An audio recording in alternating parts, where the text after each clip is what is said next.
এই যে এগুলো হচ্ছে লিথিয়াম আয়ন আমাদের ব্যাটারি। এই ব্যাটারিগুলো আমাদের প্রত্যেকটা টেস্ট হয়, মনে রাখবেন লিথিয়াম আয়ন ব্যাটারির সেল ভোল্টেজ 3 ভোল্ট। হ্যাঁ, 3 ভোল্টের নিচে যদি নেমে যায় তাহলে ব্যাটারিগুলো আর কোয়ালিটি থাকে না। সেই জন্য আমাদেরকে প্রত্যেকটা ব্যাটারি চেক করতে হয়। কোনো ব্যাটারি যদি আমাদের 3 ভোল্টের নিচে থাকে তাহলে এটাকে আমাদেরকে চার্জ করে ব্যাটারিটাকে ফুল করতে হয়। তো এটা হচ্ছে ম্যাক্সিমাম 4.2 ভোল্টেজ মানে স্টোর করতে পারে ম্যাক্সিমাম। আর চেষ্টা করবেন এই ব্যাটারিগুলো যখন আপনারা ইউজ করবেন বিএমএস ব্যবহার করার।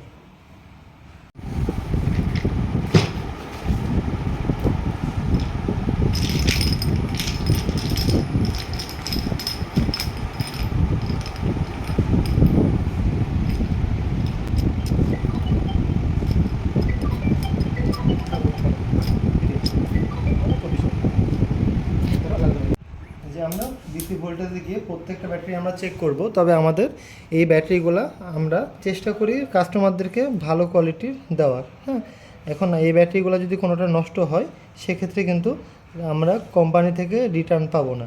প্রত্যেকটা আমাদেরকে এভাবে চেক করতে হয়। আমরা চেষ্টা করি কাস্টমারদেরকে না ঠকাতে। এখন একটা ব্যাটারি যদি কারো কাছে খারাপ পড়ে সেটা বুঝতে হবে যে চেক করার পরেও ওই ব্যাটারিগুলো কোনো কারণে ভোল্টেজটা নেমে গেছে। তারপরে আমরা সর্বোচ্চ কোয়ালিটি ইনশিওর করি, যেহেতু আমরা প্রত্যেকটা টেস্ট করে পাঠাই। এই যে প্রত্যেকটার ব্যাটারি যেহেতু নতুন ইনটেক অবস্থায় আসছে, ম্যাক্সিমামগুলো হচ্ছে 3.9-এর আশপাশে ভোল্টেজ, অর্থাৎ সবগুলো ব্যাটারি ফুল চার্জ করে পাঠানো হয়েছে। যেমন এই ব্যাটারিটা নষ্ট, এটা আমরা যে আমি একটু দেখাই যে ব্যাটারিটা এই ভোল্টেজ 0.39, এই ব্যাটারিটা নষ্ট।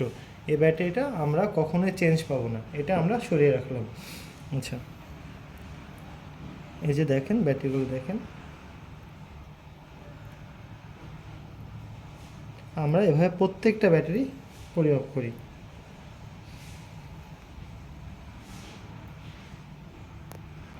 এই যে এতগুলো ব্যাটারি, অর্থাৎ 50টা ব্যাটারির মধ্যে আমাদের 2টা ব্যাটারি নষ্ট। হ্যাঁ, এখন কোনো কারণে যদি আমরা দেখি যে এই যে এটা একবারে ভোল্টেজ নেমে গেছে, অর্থাৎ 0.40 আশপাশে, আর এটা হচ্ছে 2 এটা খুব সহজে চার্জ করা যাবে। তবে এটাকে খুব স্মুথলি স্লোভাবে চার্জ করে দেখতে হবে।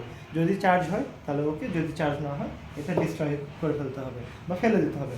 আর এই ব্যাটারিটা যেহেতু 2 ভোল্টেজ, অর্থাৎ এটা হচ্ছে ভোল্টেজটা নেমে গেছে, তবে এটার চার্জ অনায়াসে উঠানো যাবে।